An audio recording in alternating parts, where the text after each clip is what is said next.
प्रिय दर्शकों, उत्तर प्रदेश उर्दू अकेडमी के ज़ेर एहतमाम मुनक़्क़िदा प्रोग्राम में हम आप सबका हार्दिक स्वागत करते हैं, इस्तक़बाल करते हैं। जैसा कि हम सब जानते हैं कि इस प्रोग्राम का मकसद हम सब के लिए उर्दू ज़बान सीखना है।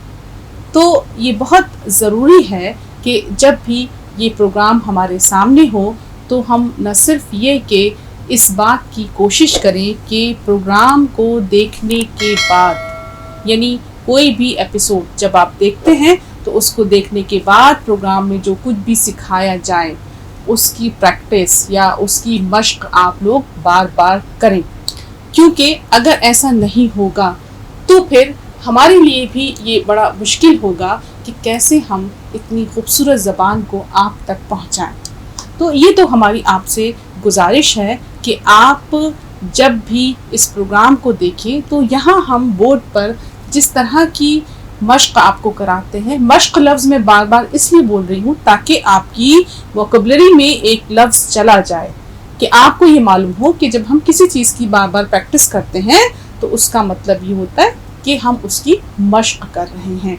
तो हम कहानियों के ज़रिए से या नज़मों के ज़रिए से या किसी भी जुमले के ज़रिए से आपको जो कुछ भी सिखा रहे हैं तो मेहरबानी करके उसको बार बार लिखिए और लिख कर देखिए, उसको सोचिए, और जब आप किसी भी जुमले के ज़रिए से किसी भी लफ्ज़ का उच्चारण सीखते हैं तो उस उच्चारण या उस तलफ़ुज़ को भी अपने जहन में बाक़ी रखिए, जिससे कि आपको ये अंदाज़ा रहे कि कहाँ पर आपको जे या जेड बोलना है, कहाँ पर आपको ज या जे जीम की आवाज़ निकालनी है, कहाँ पर आपको काफ की आवाज़ निकालनी है, कहाँ पर आपको काफ की आवाज़ निकालनी है, कहाँ से आएगी, कहाँ सीन और कहाँ स्वाद।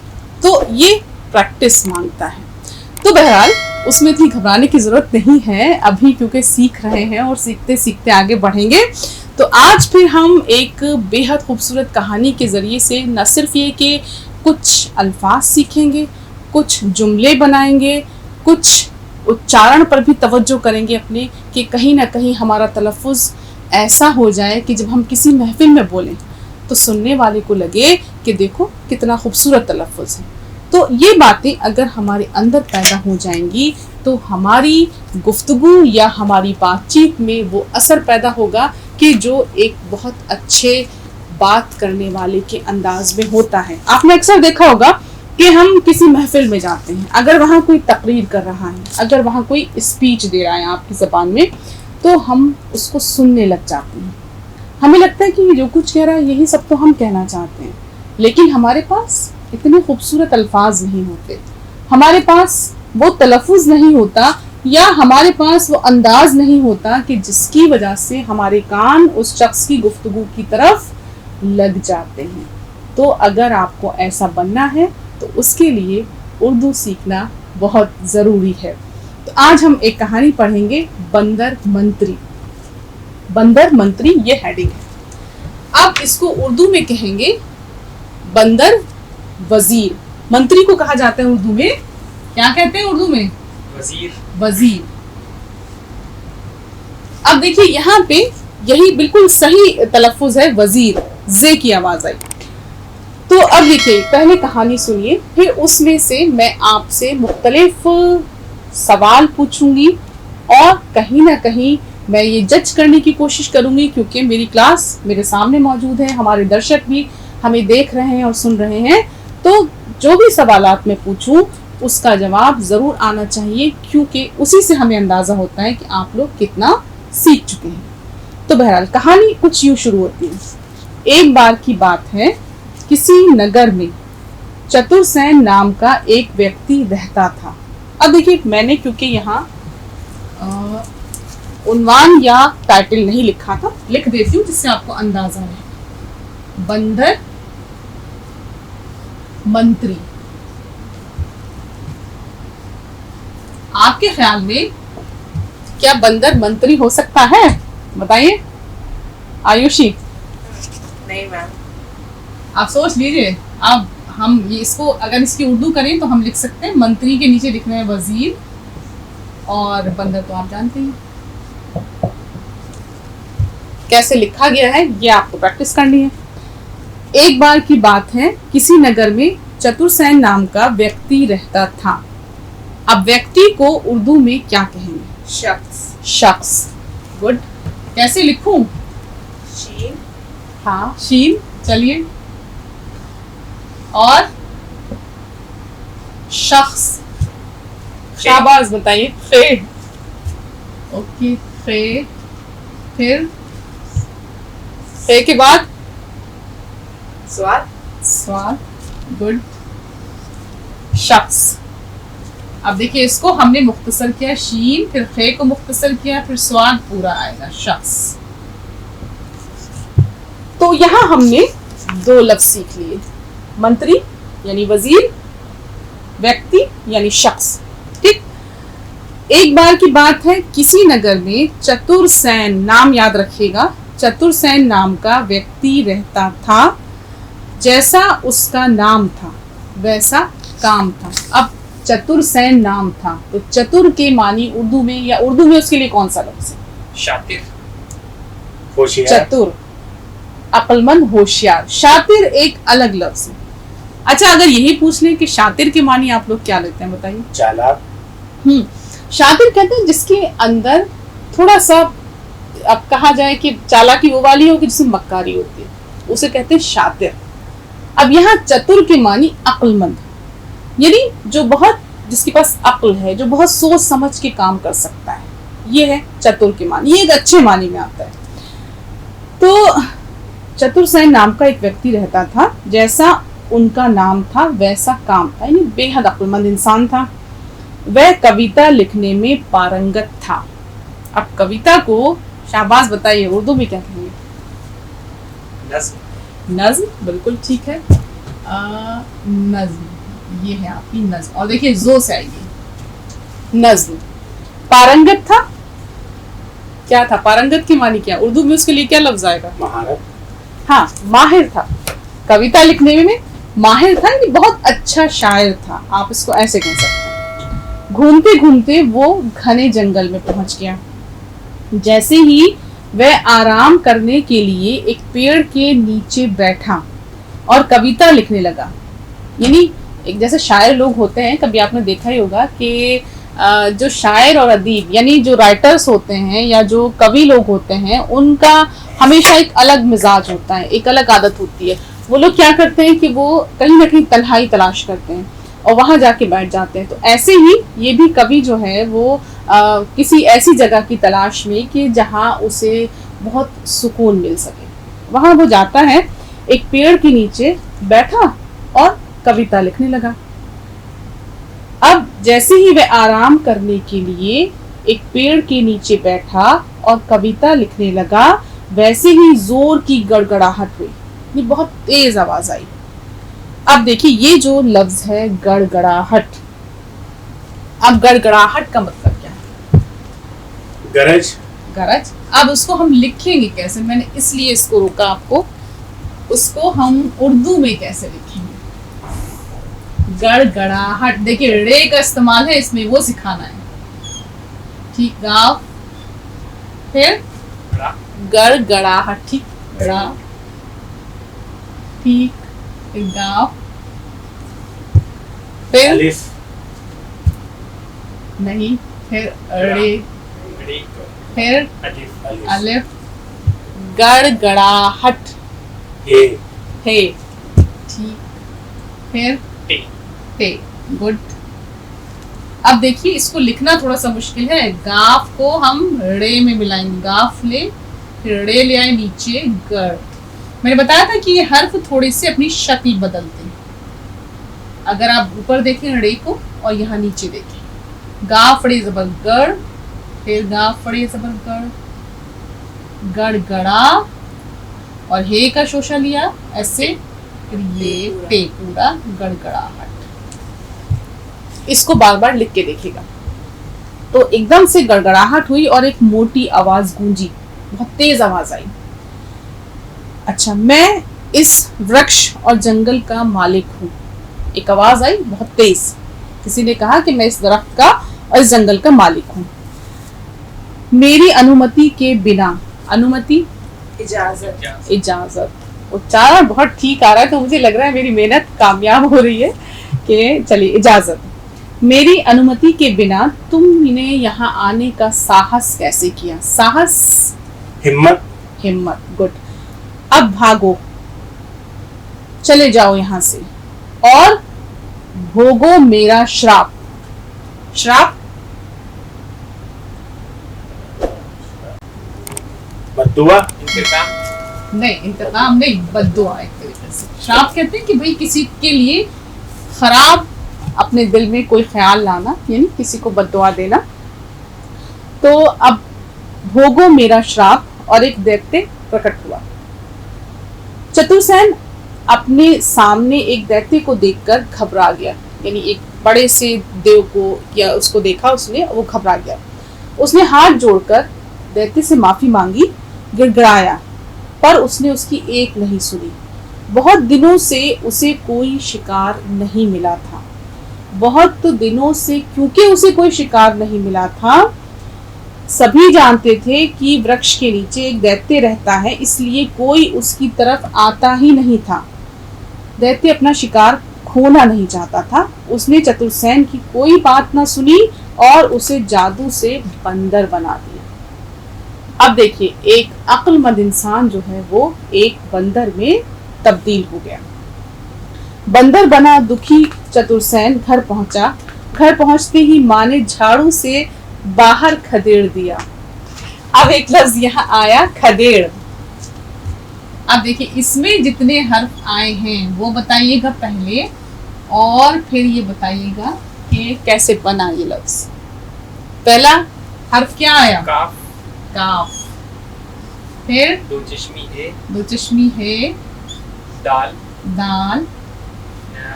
ये और रे। रे। अब काफ और हे मिलकर क्या बन गया? खे। खे। और दाल, देखिए दाल की शक्ल देखिएगा, दाल को हम इस तरह नहीं बनाएंगे, खदेड़, वरना फिर वो देखने में अच्छा नहीं लगता है, इसलिए खदेड़ दिया। देखिए फिर से देखिए, जल्दी से अगर लिखेंगे तो ऐसे, माँ ने झाड़ू से उसको खदेड़ दिया। अब क्या हुआ कि बेचारा भटकने लगा। भूखा प्यासा बंदर सड़कों पर भटकने लगा। अब एक और हर्फ। अब देखिए ये किस तरह से ये लफ्ज, मेरा मकसद ये है कि ये जो भे, फे, थे, ठे, ये जो हर्फ आते हैं ये बड़ा मुश्किल होता है इनको समझना, तो इसलिए भटकने कैसे लिखूं? भटकने पहले बे। बे और दो चश्मी है। ठीक, ये क्या बना? भे। भे, फिर टे, टे, फिर काफ काफ, फिर नून। नून। और ये कौन सी वाली? बड़ी है। बड़ी। देखिए भटकने, गुड, बिल्कुल सही बताया, नाइस, समझ में आया। अब हम अगर इसको जल्दी जल्दी लिखें तब भी, भे, पे, काफ, नून, बड़ी, ठीक, भटकने, ठीक, समझ में आया। तो ये भटकने लगा। अब ये क्या हुआ कि बंदर जो है तो वो इंसान, लेकिन वो भटक रहा है। वो जहां जाता लाठियों से उसका स्वागत होता। अब एक ही लफ्ज हम बार बार बोलते हैं, स्वागत, उर्दू में क्या कहेंगे उसको? खुशामदीद, खुशामदीद या इस्तकबाल। देखिए इस्तकबाल, अब बताइए कैसे लिखूं? अलिफ, अलिफ, सीन, सीन, इस्तकबाल, ते। टे, ते, काफ, काफ, बे। बे, अलिफ, अलिफ, लाम, लाम। लाम कैसे? आधा पूरा? पूरा, पूरा, ठीक। अब देखिए नुक्ते पहले ते के, फिर काफ, इस्तकबाल।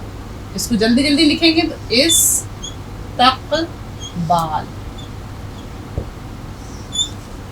कहते हैं ना हम आपका इस्तकबाल करते हैं। खुशामदीद कहना भी उसी को कहा जाता है, यानी आप आइए, हमें बड़ा अच्छा लगा। खुश के मानी अच्छा, आमदीद आप आए, फारसी से है ये। तो जहां जाता उस पर लाठियां बरसाई जाती, बच्चे उस पर हंसते और उसे पत्थर मारते। अब सोचिए एक इंसान की क्या दशा हो गई। भूख और अपमान, अपमान जिल्लत, बेइज्जती। अच्छा, इसका जुमला कैसे बनेगा? अपमान, जिल्लत या बेइज्जती, जुमला बनाइए। शायर को चलिए हम बहुत- इसको ऐसे कर लेते हैं, बेइज्जत, इतना कर लेते हैं। अब बताइए, जुमला बनाइए। शायर की हर जगह बेइज्जती हो रही है। शायर की हर जगह बेइज्जती नहीं होती है। शायर को जिल्लत उठानी पड़ रही है। ठीक, जुमले तो ठीक ही है, दोनों ठीक है भाई, लेकिन अब ऐसा ना हो कि शौरा हजरात बुरा मान जाए। बहुत माजरत के साथ सिर्फ ये एक जुमला है, तो ठीक है।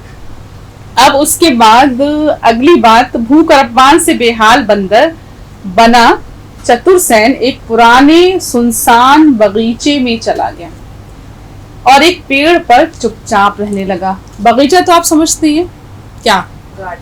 गार्डन। अब लिखेंगे कैसे? अब मुझे आपसे पूछना ये है कि इसमें जो हर्फ आए, बताइए क्या आया? बगीचा, ठीक, और अलिफ नहीं, बगीचा। तो आप देखिए, यहाँ सिखाना मुझे आपको ये है कि किस तरह से गैन की शक्ल जब वो बीच में आती है तो बदलती है। बगीचा, बे का शोशा लिया, अब गैन की सूरत देखिएगा, ये लिया, फिर चे, फिर हे। फिर से देखिए, ये बे हुआ, ये गैन हुआ, ये के दो नुक्ते लगाए, फिर चे हे। बगीचा, मात्राएं, बे जबर बा, गैन ये ज़रगी, चे हे जबर चा, बगीचा। अब देखिए फिर के आपको गौर क्या करना, ये गैन की शक्ल बहुत बार मैं भी बता चुकी हूँ और इससे पहले एपिसोड्स में भी आप सीख चुके हैं कि ऐन गैन अगर बीच में आते हैं तो उनकी शक्ल ये होती है, उनकी शक्ल गोल नहीं होती। अगर हम ऐसे लिखेंगे, मान लीजिए अगर हम यूं लिखें तो ये फे या काफ बन जाएगा। ये ध्यान रखिए, ये फर्क होता है इस शोशे में। तो ये गलत है, ये गलत है, सही है ये बगीचा। क्लियर? ठीक। एक बगीचे में चला गया और एक पेड़ पर चुपचाप रहने लगा। करता क्या बेचारा, क्योंकि उसकी तो शक्ल ही बदल गई थी बिल्कुल। और एक पेड़ पर चुपचाप रहने लगा। उसने अपने दोस्तों, माँ और घर को बहुत याद किया, यानी उसे बहुत याद आती थी अपने घर की, अपनी माँ की, लेकिन कोई भी उसको पहचानने के लिए तैयार नहीं था। एक दिन उस नगर के सुल्तान के मंत्री तथा सलाहकार की मृत्यु हो गई। मृत्यु, मौत हो गई। यानी उस नगर का जो राजा था, जो बादशाह था, उसके मंत्री की या उसका जो सलाहकार था, जो उसका एडवाइजर था, जो उसे मशवरे देता था, उसका इंतकाल हो गया, मौत हो गई। इंतकाल लफ्ज लिखना सीख लीजिए। मौत तो सबको तकरीबन आप लोग लिख ही लेंगे, लेकिन इंतकाल, अलिफ नून ते, देखिए अब काफ का शोषण, गोल आएगा, ठीक है। देखिए यहाँ हमने देखा था बगीचा, देख लीजिए फर्क समझ में आ रहा है, शोशे का फर्क। फे और काफ गोल और ऐन गैन इस तरह से, ये आपको फर्क आना चाहिए। तो बहरहाल उसको ये हुआ कि उस नगर के राजा के मंत्री का, जो उसका सलाहकार था, उसका इंतकाल हो गया, उसकी डेथ हो गई। तब सुल्तान ने घोषणा करवाई। घोषणा, ऐलान, ऐलान, गुड। ऐलान लिखूं कैसे फिर, ये तो बताइए। अच्छा, यही तो अब इम्तिहान है, अब देखिए कौन सही बताता है। हमें क्या पता। ऐलान कैसे लिखूं? अलिफ और आगे लाम, ये अलिफ लाम, अलिफ लाम, सोच लीजिए फिर से। अलिफ या लाम, अलिफ ना, अलिफ एन, ऐलान, अलिफ एन, लाम अलिफ और नून, ऐलान, मुनादी जिसको कहा जाता है ना, तो उसने ऐलान कराया, ठीक है, कि उसने ये घोषणा करवा दी, ऐलान करा दिया कि इस पद के इच्छुक, पद दर्जा नहीं, जुमला सुन लीजिए, उससे समझ में आ जाएगा। इस पद के इच्छुक सारे व्यक्ति एक पत्र लिखकर सुल्तान को दें, यानी जो भी शख्स उस पद के लिए, उस ओहदे के लिए, उस पोस्ट के लिए, कोई मंत्री का ओहदा था, तो ओहदा कैसे लिखा जाएगा, अब बताइए कैसे? एन से आएगा वो भी, देखिए ओहदा, ये इस तरह से एन प्लस गोल वाली है प्लस दाल प्लस है, ओहदा, पोस्ट। याद रखिए कि ये दाल है, ये रे नहीं है, लेकिन अगर हम इसको इस तरह से लिखें दाल की शक्ल में तो ये अच्छा नहीं लगेगा, इसलिए ये हम नहीं लिखते हैं, हम उसकी शक्ल रे की तरह रखते हैं, लेकिन वो दाल है। तो उसने ऐलान कराया कि इस पद के इच्छुक सारे व्यक्ति एक पत्र लिखकर सुल्तान को दें, जिस व्यक्ति का पत्र उसे सबसे ज्यादा प्रभावित करेगा वही मंत्री तथा सलाहकार के पद पर नियुक्त किया जाएगा। नियुक्त चुना, हाँ, उसका तकर्रुर किया जाएगा, उसको अपॉइंटमेंट दिया जाएगा। तकर्रुर लिखूं? देखिए आज कितने सारे लफ्ज आप लोग सीख रहे हैं। तकर्रुर यानी उसका अपॉइंटमेंट, वे इसमें 2 बार पढ़ी जाएगी। तकर्रुर यानी जो शख्स सबसे अच्छा खत लिख के लाएगा उसका अपॉइंटमेंट या उसका तकर्रुर कर दिया जाएगा, जो बादशाह को सबसे ज्यादा मुतासिर करेगा, वही मंत्री तथा सलाहकार के पद पर नियुक्त किया जाएगा। घोषणा के अनुसार सुल्तान के पास ढेरों पत्र आए। पत्र, चिट्ठी, एक और बड़ा खूबसूरत लफ्ज है खत। खत, बहुत सारे खत आए। खत तोए से या ते से? खे से तो आएगा, लेकिन तोए या ते? तो ठीक, बिल्कुल। तो बहुत सारे खत आए और 3 दिन पत्र पढ़ते हुए बीत गए, पर सुल्तान किसी पत्र से प्रभावित नहीं हो पा रहे थे, यानी कोई खत बादशाह को मुतासिर नहीं कर रहा था। वह पत्रों में किताबी ज्ञान ही नहीं बल्कि जीवन की कठिनाइयों से उत्पन्न सूझबूझ को ढूंढ रहे थे, यानी वो उन खतूत में या उन खतों में या उस खत में कोई ऐसा खत तलाश कर रहे थे, उन तमाम खतों में, कि जिसमें सिर्फ किताबी बातें ना हो बल्कि जिंदगी की मुश्किलात में, कठिनाइयाँ, मुश्किलात के दौरान अगर कोई आदमी हिम्मत से फैसले लेता है, वो एक ऐसे शख्स को ढूंढ रहे थे। तो बल्कि जीवन की कठिनाइयों से उत्पन्न सूझबूझ को ढूंढ रहे थे। आखिरकार उन्हें एक पत्र मिला जिसमें एक सुंदर सी कविता और एक छोटी प्यारी सी सलाह थी। एक खत उनको ऐसा मिला। सुल्तान ने तुरंत पत्र लिखने वाले को बुलाने का आदेश दिया। ढूंढने पर पता चला कि वह पत्र एक बंदर ने लिखा है। अब बेचारा बंदर फिर लाया जाएगा। दरबार में पत्र लिखने वाले बंदर को लाया गया। सभी उसे देखकर आश्चर्यचकित रह गए। आश्चर्यचकित, हैरान, ताज्जुब में। अब हैरान ये सवाल है कि मैं किस हे से लिखूं। बड़ी है, शाबाश, आज तो आपने दिल खुश कर दिया। हैरान, ठीक, बिल्कुल। अलिफ यहाँ और आएगा। हैरान, है ये जबर है, वे अलिफ जबर रा और नून साकिन, हैरान। और इसी को हम जब मिला के लिखेंगे तो इस तरह लिखेंगे, देखिए इस तरह से। ताज्जुब भी एक लफ्ज होगा इसके लिए, देखिएगा, एन।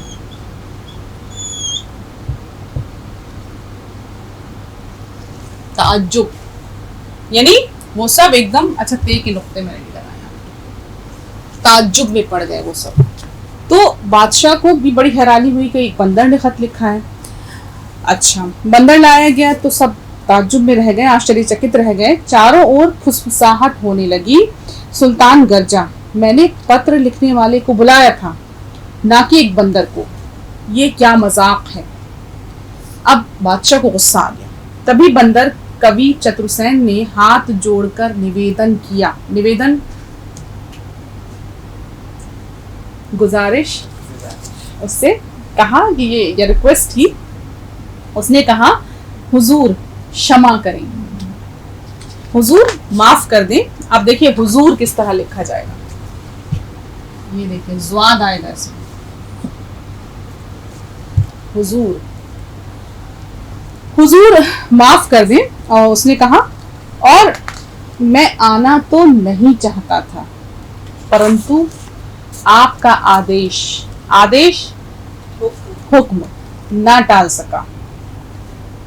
कृपया आप मुझे मंत्री तथा सलाहकार का पद ना दें। उसने कहा कि जिस पोस्ट के लिए आपने लोगों को पत्र लिखने के लिए कहा था, खत लिखने के लिए कहा था, वो आप मुझे वो ओहदा नहीं दें, क्योंकि अगर एक बंदर सुल्तान को सलाह देगा तो सभी लोग आप पर हंसेंगे और आपकी निंदा करेंगे, आपको बुरा भला कहेंगे, देखो बंदर को रख लिया। तो क्योंकि अक्लमंद आदमी था, समझदार आदमी था, उसको ये अंदाजा था कि एक बादशाह एक बंदर को कैसे रख सकता है। विनम्र स्वर में सुल्तान ने कहा, विनम्र, विनम्रता, नरमी। अब स्वर, आवाज, बहुत नरम आवाज में बादशाह ने कहा, तुम निंदा की चिंता मत करो, चिंता मत करो। चिंता इतना आसान लफ्ज है, राजेश को तो नींद आ रही लग रहा है। फिक्र मत करो, ठीक है, मैं तुम्हारी बुद्धि और तुम्हारे पत्र का कायल हूँ। बुद्धि, अक्ल, और तुम्हारे खत का बहुत कायल हूँ, यानी मुझे लगा कि वाकई मतलब तुमने बहुत अहम खत लिखा है और तुम्हें अपना मंत्री तथा सलाहकार नियुक्त करता हूँ। यानी वो उसको वो पद या वो ओहदा दे देता है। पर एक बात बताओ कि तुम बंदर बने कैसे। अब देखिए बादशाह के जहन में वही सवाल। चतुर्सेन ने सारी कहानी सुना दी। सुल्तान ने तुरंत अपने जादूगर को बुलाया। जादूगर ने चतुर्सेन को दैत्य के चंगुल से छुड़ाकर फिर से आदमी बना दिया। चतुर्सेन की आंखें भर आईं। उसने सुल्तान को धन्यवाद दिया और वर्षों तक उसका सलाहकार बनकर रहा। वर्षों, सालों तक, बरसों तक चतुर्सेन सुल्तान को बहुत प्रिय था। बहुत प्रिय, अजीज कहते हैं ना, मेरा बहुत अजीज है ये। अजीज यानी जो बहुत हमें बहुत हमारे करीबी हो जाता है। चतुर्सेन सुल्तान को बहुत अजीज था। उन्होंने अपनी बेटी की शादी उससे कर दी।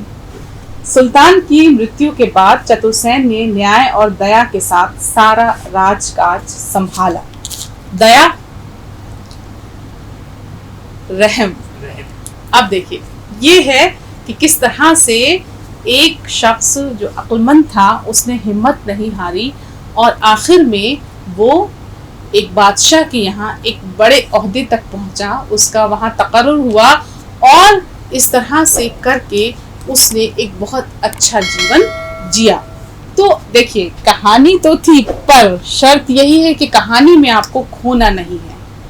आपको जितने भी लफ्ज, जितने भी शब्द मैंने सिखाए हैं उनको याद करना है और उनको याद करते करते आपको ये बात जहन में रखनी है कि उनको बोलना भी है, उनका इस्तेमाल भी करना है। जब आप कहीं जाएं तो कोशिश करें कि लफ्ज़ अजीज़ का इस्तेमाल करें, कि या हुजूर, ये इस लफ्ज़ का इस्तेमाल करें। तो इस तरह के जो अल्फाज आपने आज सीखे हैं उन लफ्ज़ों का अगर आप इस्तेमाल करेंगे तो सुनने वाले यही कहेंगे कि देखो कितनी खूबसूरत ज़बान ये तालिबे इल्म या ये छात्र या ये छात्रा या कोई भी जो भी बोलने वाला है वो बोल रहा है। और वो फिर यही कहेंगे कि क्या कहेंगे, कल भी मैंने एक शेर सुनाया था, अगर याद नहीं है तो फिर से सुना देती हूँ। वो करे बात तो हर लफ्ज से खुशबू आए, वो करे बात तो हर लफ्ज से खुशबू आए, ऐसी बोली वही बोले जिसे उर्दू आए। आप सबका बेहद शुक्रिया।